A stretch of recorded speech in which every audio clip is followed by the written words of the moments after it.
you can't change the past, blah, blah, blah. Okay, great. What does that actually mean? And what that actually means is that when you can fully release that and just be neutral, I'm not saying what he did was okay. I'm not saying what I did was okay. I'm not saying that our marriage was this glorious place because it sure wasn't. But when I can stop asking why me, I can ask what for. And so I could step into what did I learn from this? What made me a better person? What's making me a better mom now? Because I'm continually growing. And now that I've made this shift with him, I do think it's going to affect my children.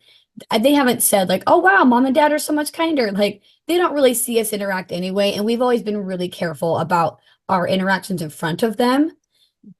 So, but I know that as time goes on, it's going to impact them more and more because it's less stress for us. And when parents are less stressed, kids can feel the impact. So it has been really cool to see the difference in a relationship. Welcome to Single Parent Success Stories, a podcast designed to inspire single parents. Here you'll find resources from self-care to finances to parenting and everything in between. Discover what it takes to thrive. Let the stories inspire you to what is possible.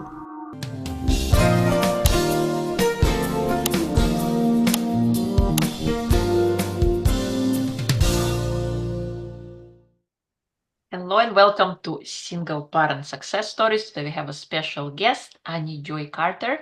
She is a certified life coach with a bachelor in psychology. She coaches mom on how to raise confident girls who aren't afraid of conflict. She runs a kindness camp for girls in the summer and is a single mama of 2 beautiful children. Welcome, Annie. It is a pleasure to have you. Thank you. Thank you for having me. This is so powerful because we need more resources for single parents. There's so many people are parenting alone these days. And so I think it's amazing the work you're doing. Oh, thank you. Thank you. Welcome. Thank you for coming on. And yeah, so please share your story with us. How did you become a single parent? Was this an accident or a conscious decision? Well, there's a lot of pieces that go into that, but so I've been single for about 5 years now, and my ex and I just really had a hard time working through anything, honestly. And it just was, I can see now looking back that he was just in a lot of pain and was not knowing how to manage any of his pain and just spewing it onto me. And I didn't always respond very well. Sometimes I did, and other times I did not. I didn't expect to so early into our marriage have so much like hate and anger poured onto me. And so I wasn't sure how to handle that. And I feel like I can handle boundaries or other things in other relationships, but then within a marriage, I wasn't quite sure how to speak up for something without retaliation or how to like hold a boundary knowing that I can't really leave. I have children or, so it was really sticky for me to learn how to like navigate my needs and how to navigate like, hey, screaming at me about toys on the floor is not working for me, and not have that create more of a problem. And so I didn't have enough tools back then. I had some, but not enough tools to really understand how to handle that. And I realized too that my biggest piece in our marriage not working out was that I didn't love myself and I didn't understand what I deserved. I didn't understand what I needed. And it was scary for me to try to have those conversations, but I wasn't really all that motivated because I thought that I deserved it because I chose him and this was, it was happening and this is my kid's dad and we're a forever family and we've got to figure this out. And so it was a lot of shame on myself about the choices I had made. And like, this is my bed and I got to lie in it and I got to figure this out. And now I see that none of that was helpful and none of that was good for my kids. But I know that anybody going through this situation is doing the very best they can with what they have and what they know. And so we finally did get divorced and it was a really yucky divorce in the beginning. And 5 years in, we're doing a lot better and we have a lot better relationship. And we've had some pretty amazing miracles recently with like a breakthrough in how we treat each other and how things are going. But it's taken some time to get there for sure. Yeah, understandably. Of course, we don't know so much that we know now. Looking back, we can kind of look at it in a different perspective. But That's true. it's awesome that you're now on good terms and things are working out. Yeah, it's so much better. We actually, it just is really pretty recent. Like even a few months ago, I just finally had this major breakthrough in letting go of all the hurt, all the pain. I've been working on it for years. I've been going to coaching, I've been therapy, I've done all kinds of like energy work and all kinds of modalities to like heal my heart and to be in a better space. And finally, I just got to a place where I really like turned to God and was like, I need to just purge this out of my heart. Like it needs to be done. Like I can't keep going this way and be happy. And kind of just had this breakthrough moment of feeling neutral about him. And I finally got to a place where he has no hold on me anymore because I'm not blaming him anymore. There's no part of me that feels like I have to hate him in any way. And so my energy has shifted towards him. And I'm telling you right now, when you shift your energy towards a person, it shifts their energy towards you. I'm not saying they're going to be a different person overnight, but there is something magical that happens when you are in full forgiveness. And it took me a long time to be in full forgiveness and be completely neutral towards him. And just to see him as a human being and to care about him has made all the difference. He is totally responding differently to me. We just talked on the phone yesterday for like an hour. We were talking about some summer schedule stuff and talking about our daughter having some issues and, kind of making a plan for how we're going to get her back in therapy and kind of work through how we support her. And we haven't done that the entire time. We didn't do that when we were married, and now we have this like different relationship. And it really kicked off with me being in full forgiveness. Because, Yeah. like I said, there were pieces along the way where I was like, okay, kind of got through this part and got through this part. And now if there's a frustration that might come up, it's that frustration, not that frustration in that moment, plus, 10 years of bitterness and, hatred and resentment and all the things. And so, like, I've cleaned up the past, I've cleaned up what was happening to me because I can't change it anyway. And we hear that, right? You can't change the past, blah, blah, blah. Okay, great. What does that actually mean? And what that actually means is that when you can fully release that and just be neutral, I'm not saying what he did was okay. I'm not saying what I did was okay. I'm not saying that our marriage was this glorious place because it sure wasn't. Mhm. But when I can stop asking why me, I can ask what for. And so I could step into what did I learn from this? What made me a better person? What's making me a better mom now? Because I'm continually growing. And now that I've made this shift with him, I do think it's going to affect my children. They haven't said like, oh wow, mom and dad are so much kinder. Like they don't really see us interact anyway. And we've always been really careful about our interactions in front of them. So, but I know that as time goes on, it's going to impact them more and more because it's less stress for us. And when parents are less stressed, kids can feel the impact. So it has been really cool to see the difference in a relationship. Totally, totally. That's amazing. And you're right, forgiveness releases all that. And I believe forgiveness is a continuous practice. It's not you do it and you forget it.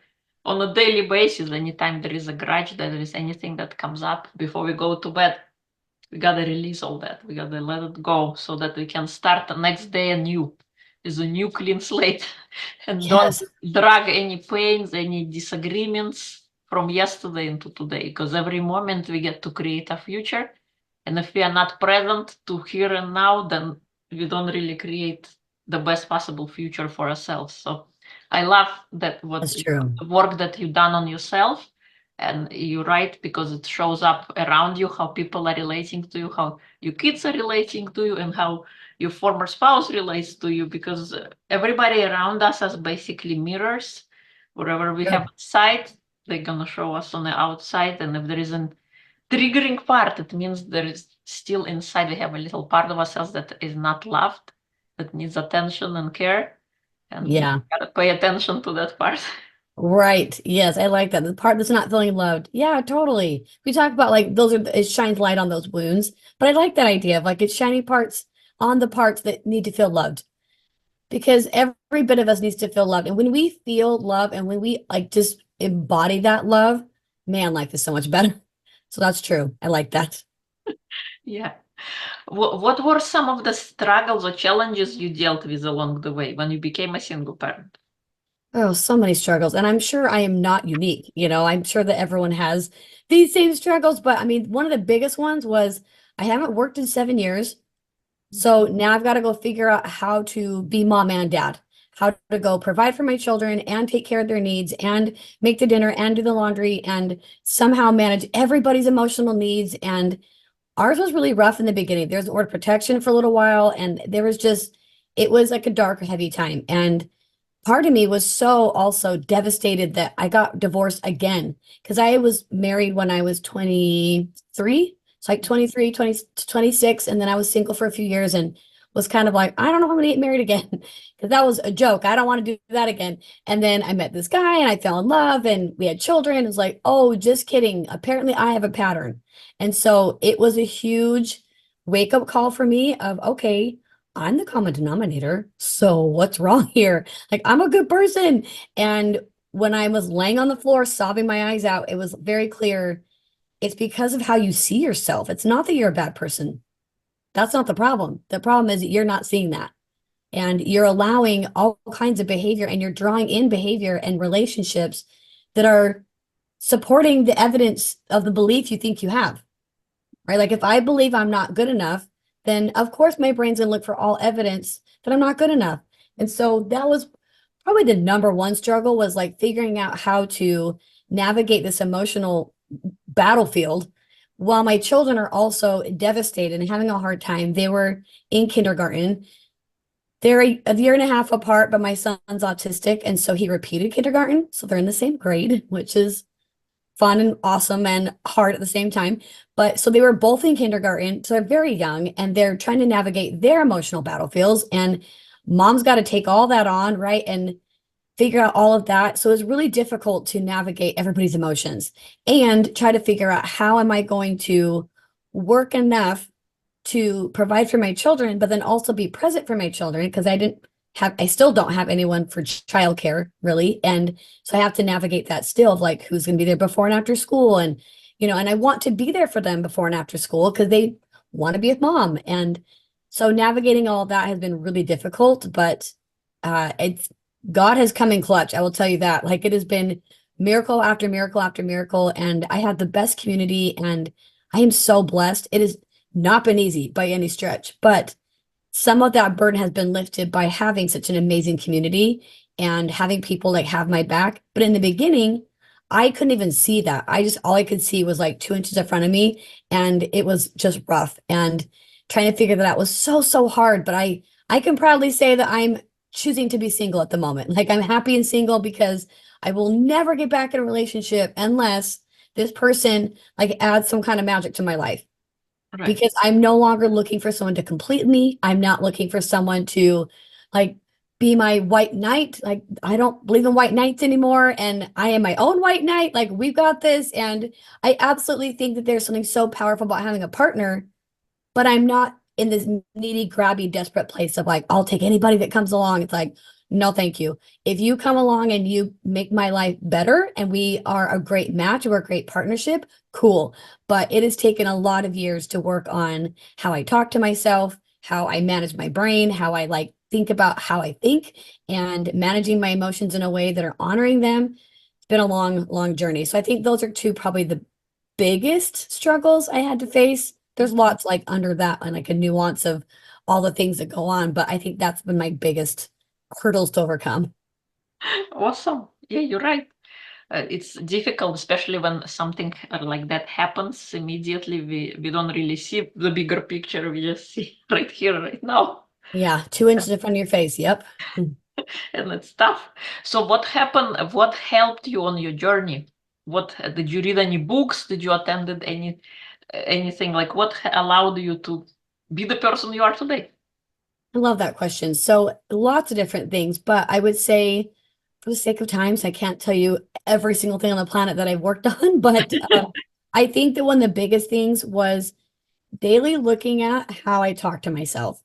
So I started taking time to like journal and really ponder what is it I'm saying to myself and just bringing awareness to it because I think a lot of us, especially as women, don't recognize how we're talking to ourselves because it's just so ingrained in what we do every day that we're not even realizing how awful that voice is. We think it's kind of this other voice. Sometimes it's like, nah, sister, that's your voice. Like, what are you saying to yourself? And so I spent a lot of time kind of writing down, looking at, examining how am I talking to myself and how can I shift that? So one example of that is that I used to beat myself up for every single mistake I made. Everything. If I turned the wrong way when I was supposed to turn this way, oh my gosh, you're so stupid. I can't believe you did that. Just this rant for like 5, 10 minutes, you know? And it was really heavy. And I'm like, why am I doing that? That's not helping anything. So I finally shifted into, okay, when I make a mistake, I just say, oh, silly me. And just move on, right? And I wasn't even realizing the impact of that for anybody else until all of a sudden I heard my kids say, oh, silly me. I was like, okay, we're changing a generational pattern here of how we look at mistakes and how we do that. And if my kids do like spill something or, whatever, I've really worked on my reaction of like, oh, I love you. We're okay. We're going to figure this out. Like, I don't want to instill in them this like fear of me messing up, because I think that was a pretty good foundation for me to be in abusive relationships of like, well, I can't mess up and I can't, do this wrong. And so then I'm trying to like navigate every piece of our relationship because I can't make a mistake. And I couldn't fully be myself and I couldn't have like a real authentic relationship because I was so afraid of messing up all the time. And so anyway, that was a tough one because that was one like example of like a thought that I kind of had to like examine. Oh, is that working? So oftentimes what I'll tell clients or even my kiddos at camp, I'll tell them, is this thought helping you or hurting you? Instead of looking at like, oh, good or bad, I know that there's things that maybe are good or bad in this world, but using that language, especially for kiddos, sometimes can be tricky because it sometimes puts people in this place of like better than or less than. Like if I'm a good person, then I'm better than someone else. If I'm a bad person, then I'm less than someone else. But if we look at, okay, I'm a wonderful person with human, like I have all these, I have this value, but this thing I'm doing, is it helping me or is it hurting me? And taking away the shame out of that process of, oh, well, this thought isn't really helping, so it's probably hurting me. And can I let it go? Can I find something else to believe or things like that? And so kind of shifting how we look at those things has been really helpful in like learning that process of how to just to love myself better and be kinder to myself. Some other things I've done, definitely therapy, definitely coaching, just to have that outside space to have someone help me look at my brain in a way that maybe I can't see. Because we all have those moments of the things we don't know, we don't know. And so it seems like truth to us, we're like, this is true. And then someone else comes in and is like, if you can't prove it in the court of law, it ain't true. It's an opinion. And do you like that opinion?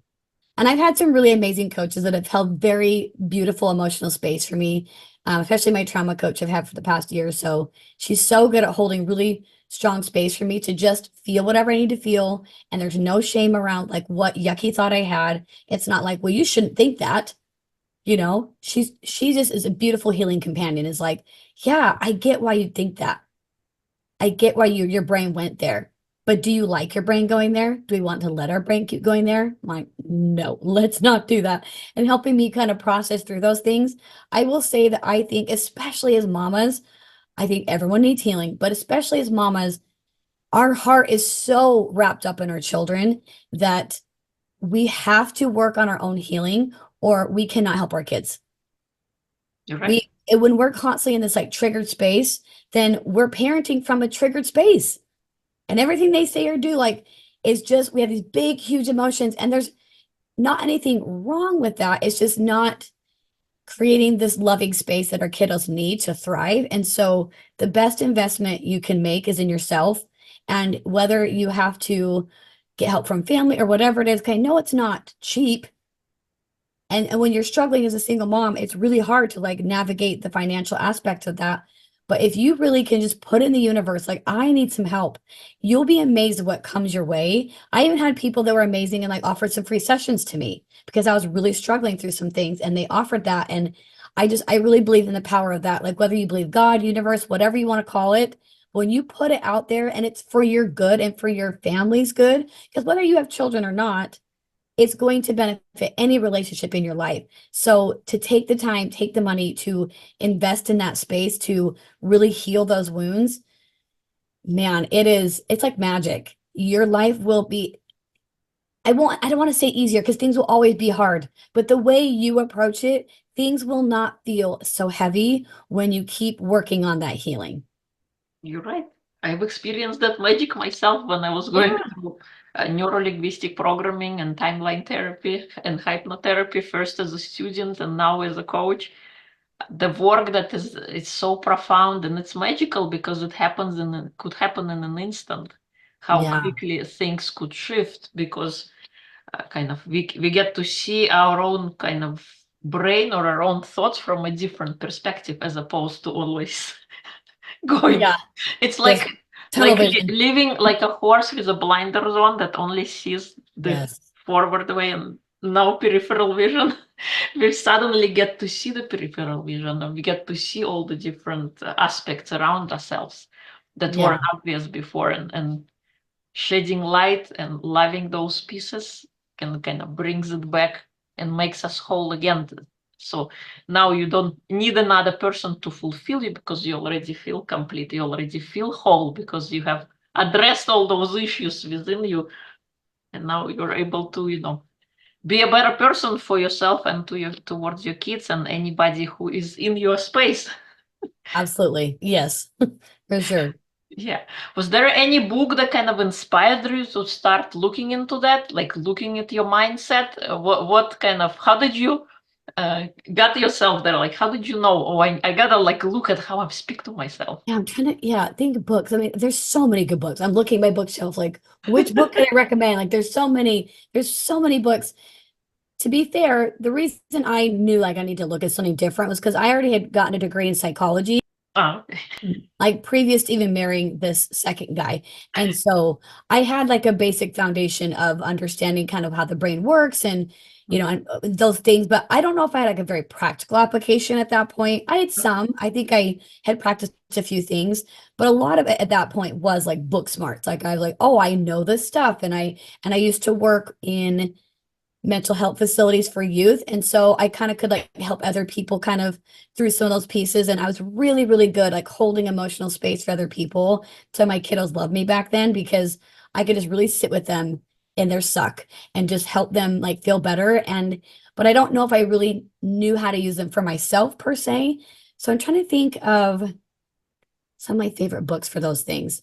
I'll tell you a book that works great for, it's technically like a picture book, but it really back before, I don't know, back in like my early 20s, someone had given me this book and it really stuck with me. It's called The Missing Piece and the Big O by Shel Silverstein. So it's like a children's book.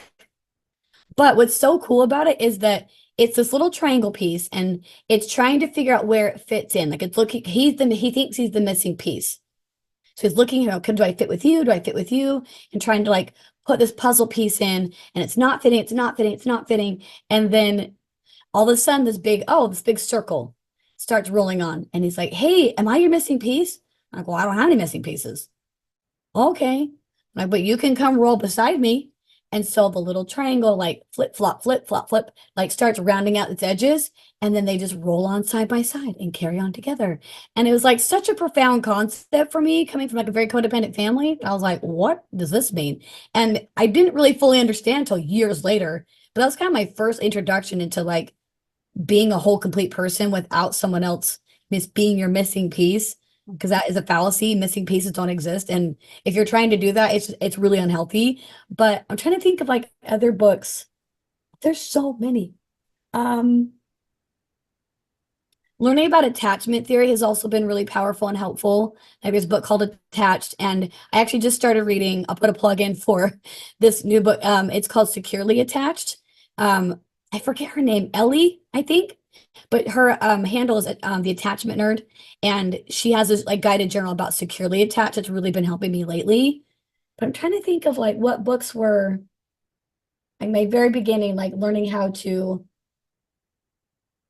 Um, there's a book called Love Yourself Like Your Life Depends on It. That's a pretty good one. And oh, another really powerful one is called, I think it's called Self-Compassion by Dr. Kristen Neff.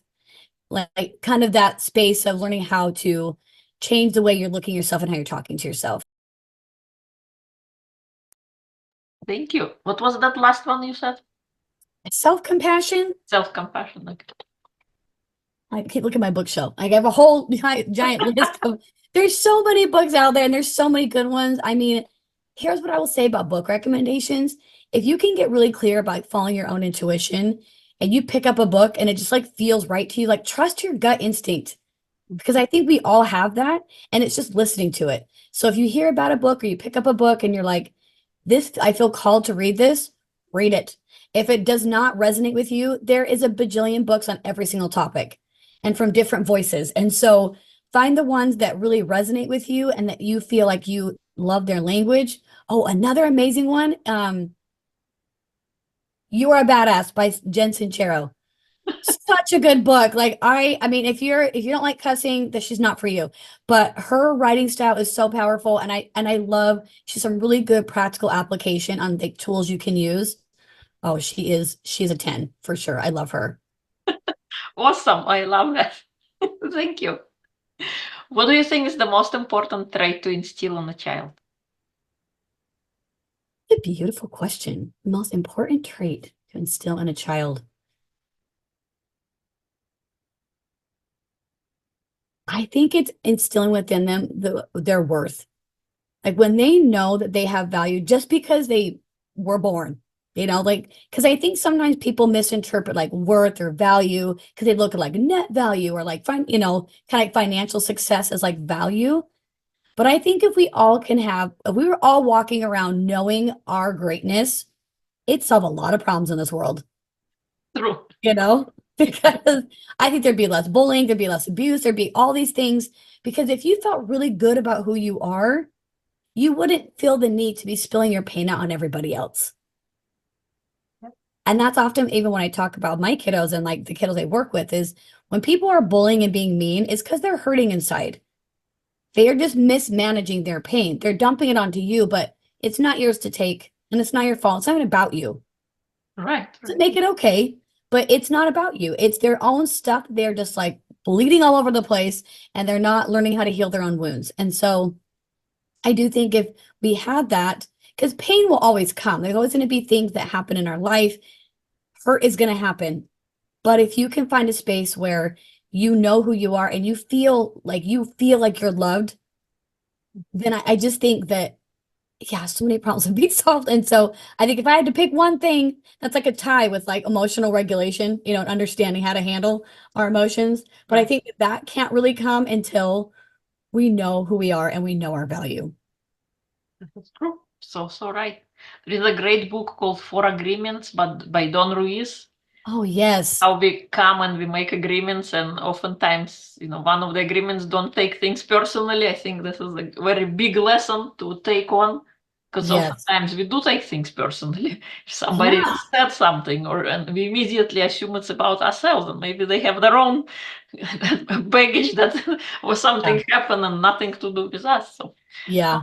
totally, I think it's a very, very valuable, having that self-worth and just Yeah. knowing you're loved is very important to Yep. have the life that you want to experience, and being unstoppable in achieving your goals and realizing your dreams and not having any kind of back thoughts or bad conditions.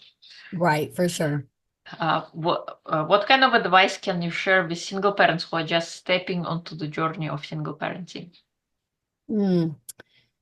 Okay, if I'm imagining a newly single parent walking into my room and saying, "What can I do?"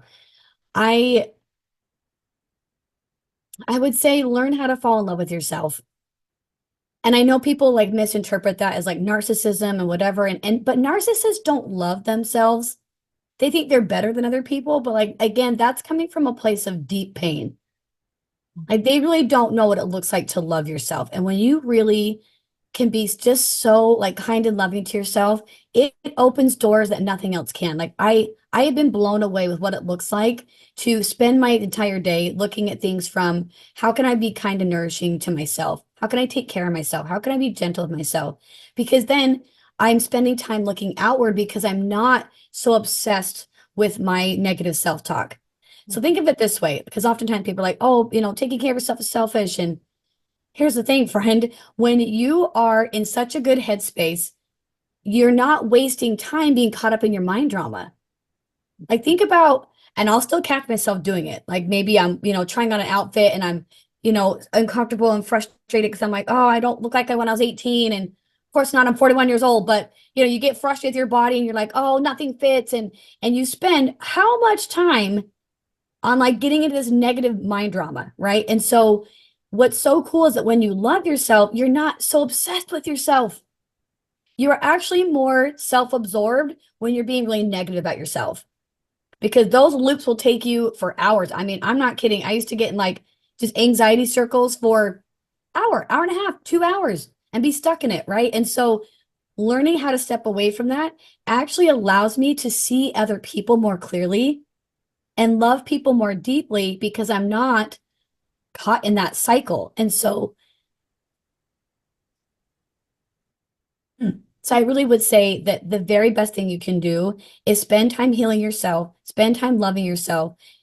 And I actually started a love note practice with myself. So I would just say, Dear Annie, girl, I see you. I know how hard this is. I know how hard you're working to try to make things better for your kids. Sometimes we want this outside validation, and it's really powerful, right? To have a loving conversation with someone who gets it and they can say, oh yeah, I hear you. That is very powerful. But what happens when no one's there?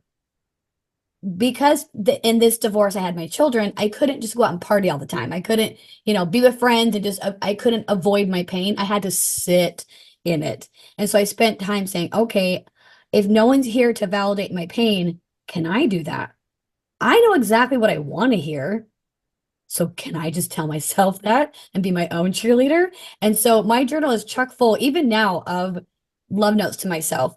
Dear Annie, and then I'll sign it, love me, and I'll tell myself the things I want to hear, like, man, I see what you're doing. You are incredible. Thank you for showing up for your kids. Thank you for making that choice. I know it was scary and hard. And in fact, I wrote a letter to myself when it was what would have been our 10-year anniversary. And I was like, okay, there's a lot of feelings come up. And I sobbed the whole time. It was so healing and so beautiful. And I wrote this letter to myself of like, girl, you are so brave. You did things you never thought you could do. You were so scared to leave, but look what magic you've created because you were brave enough to speak up for yourself and say no more. And like look what you're doing for your children and look what you're doing for your children's children. Like you're breaking a generational train of trauma and you can do this. Like you are incredible and you got this. And it was so healing and so powerful. I don't do it as much anymore. Sometimes I just kind of in my head will be like, oh girl, you got this, baby. What's up? Or like I wink at myself in the mirror, I'm like, oh girl. And I'm telling you right now, it is not this like self-absorbed whatever. It is absolutely like just feeling joy within my body and feeling so happy with who I am, which means all that energy gets put outward.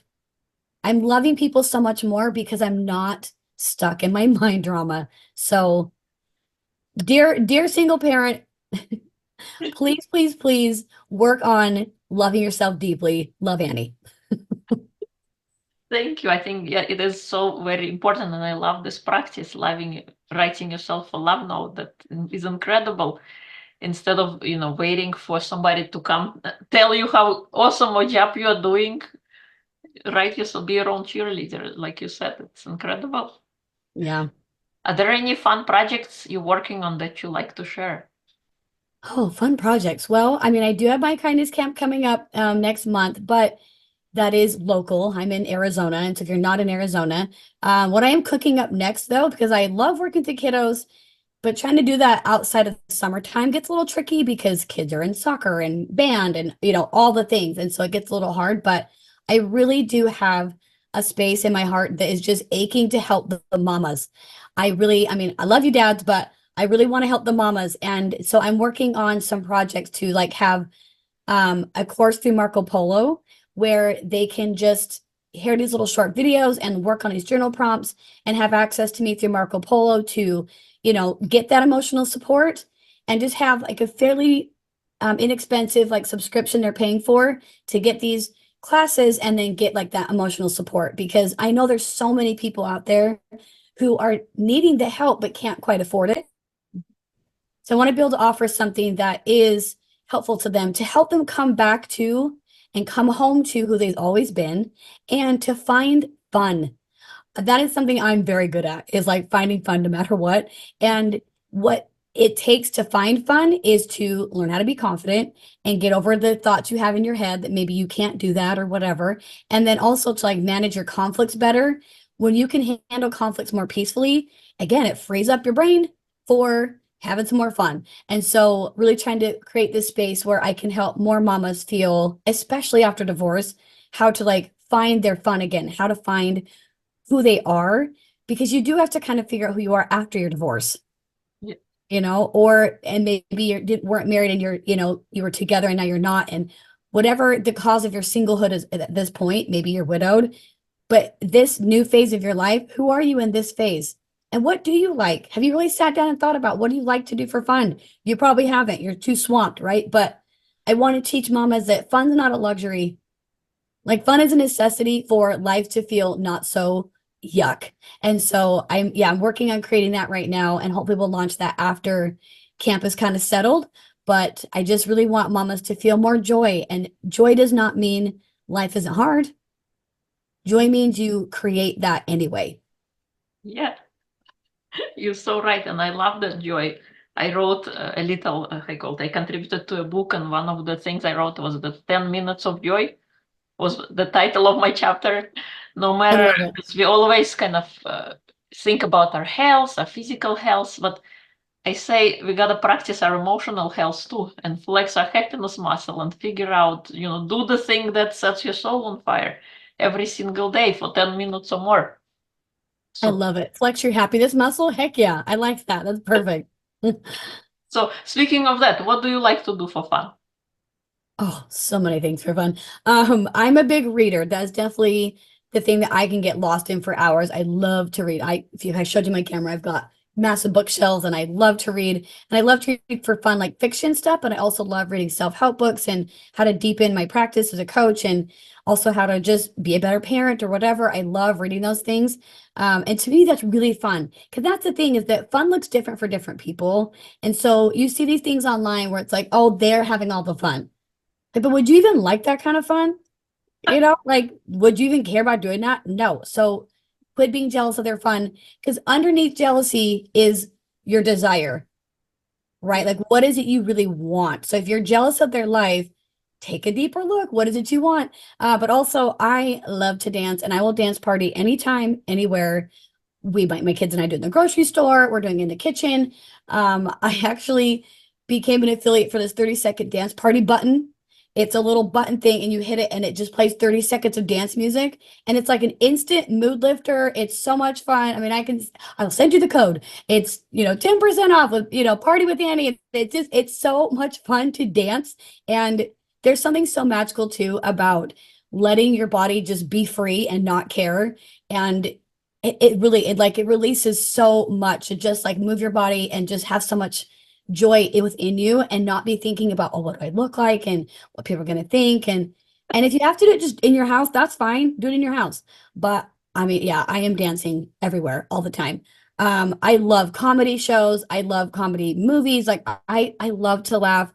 It's my favorite pastime, I'm pretty sure, is laughing. So yeah, I love going like improv comedy shows. And I mean, I just love being with people. I love having conversations. I love joking around with people. I'm a major extrovert. And so a lot of my fun comes from like hanging out with friends, but I definitely like have fun on my own. Like if anyone had a camera inside my house, like I will still be dancing by myself, or I sing my sentences a lot.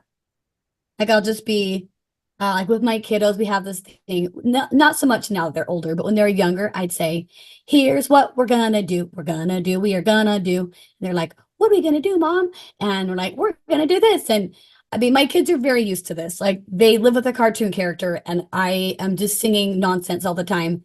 But I'll tell you what, when you're just singing and there's just something about silliness and play that does bring so much light to your heart. And obviously there's a time and a place, but when you can incorporate that within your parenting, even like my kiddos are such better listeners when I'm being playful with them. Mm. We're like having a good time and they're feeling connected to me, then they're like, okay, I can do that. It does transform relationships too, to have this like fun, playful aspect to it. And yeah, so I really would say I probably try to make anything I can fun. I will think about, how can I make this more fun? What can I watch a TV show while I'm folding laundry? Like, can I, put my beats on and like jam out while I'm doing dishes? Like, I will try to find ways to incorporate music or dancing of some kind into what I'm doing or consuming some fun podcast episode or whatever. I'm constantly looking for how do I make this more fun? That's good because I don't know who said it, but like if you're not having fun, you're not doing it right. whatever, Seriously, I mean, what, come on. whatever you're doing. Yeah. And if I'm having a hard time, then I will go take care of my feelings. Like I tell my kiddos at camp, feelings are your friends. So if your friend showed up at the door and was like, can I come play? You're not like, no, slam the door, No, you'd invite your friend in, sit him on the couch and give him a cup of tea and a blanket and say, what do you need right now? So I will definitely attend to my feelings, which I did not do when I was younger by any stretch. So I've definitely had to learn how to like make space for my own feelings and but when you feel them, they go away quicker. So I will take care of those things. And I'm not like happy all the time. Nobody is. But as a general rule, if I'm not in an upset at that moment, yeah, how can I make this more of a party? Because then I'm happier and then my kids are happier. Everybody wins. Totally, totally. You're right. Because all emotions want to felt, they want to be felt, understood, and then released. They don't want to be Yes. stuck. Or Yeah. They're not meant to be stuck. They're meant to go. Yeah. yeah. Is there anything I haven't asked that you would like to share?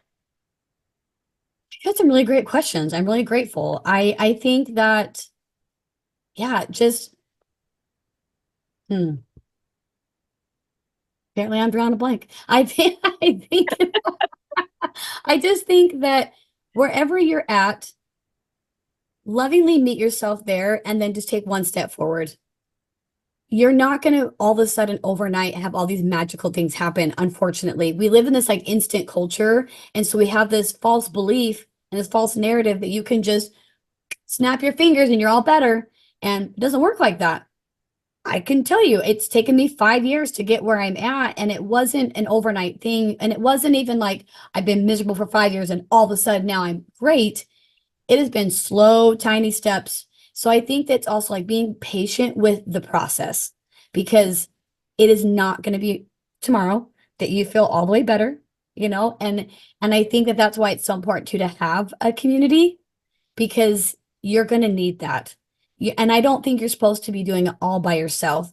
And in fact, I was just talking to someone recently about I think a mom's job, or if you're the dad, like a parent's job, I should say, is to manage your kids' needs, not meet all of them. Mhm. Because I don't think we're supposed to meet every single person's need, even though they're our children and we love them. But how can we utilize our resources and our community and other things around us to help those needs get met? When I kind of released that of I don't have to meet every single need, I'm just here to manage it and like kind of oversee making sure they get met. Mhm.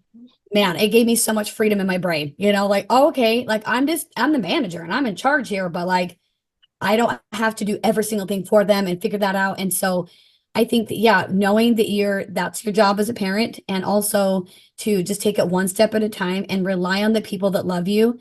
And if you're in a spot where you're feeling like, oh, nobody loves me, guarantee that's not true. Guarantee that's a crap thought you need to let go of. I guarantee someone loves you. And if you're kind of more of an introvert and you don't have as like this massive community around you, that's okay. You don't need like a bajillion people. Just find your people, be willing to rely on them because while you're going through, especially in the beginning, yeah, you might be a little bit needier, and have more things you need help with, but it won't be like that forever. And I know from experience that when you allow people to help you, then when you're in a better space, you are more able to help other people and like pay that forward and have it be just, this cycle of like we're all trying to just help each other's lives and make them better. And so, yeah, be patient with yourself, love yourself, and it's all going to be okay. I promise. Yeah. You're right. You're right. It is all a journey. It doesn't happen overnight. We take micro steps towards Yes. becoming better ourselves. It's not about comparing how short or long somebody's journey is, because we are all in the place where we need to be Yeah. according to our needs and according to our emotions. And you're so right, that it takes time. Just gotta Yeah. be patient, and hopefully with this podcast, my hope is to help single parents to get the tools from different people, see what help them, and you can Yeah. maybe pick and choose what works for you, what resonates, what allows you to thrive and not just survive. So that's the whole idea for this podcast. I Thank you love it. so much for coming on, sharing your story, your wisdom, your tools, and your books. I'm gonna take a peek and read some that I haven't yet. Thank you so much. If people would like to connect with you or learn more about you, where would they go? So my website is anniejoy.com, and then there's a contact page on there. But if you want to just directly email me, though, it's hello@anniejoy.com. And then my Instagram is at anniejoy.speaks. So come hang out online or send me an email or, yep, that's perfect. Thank you. Thank you. It's been a pleasure to have you. Thank you. I appreciate it.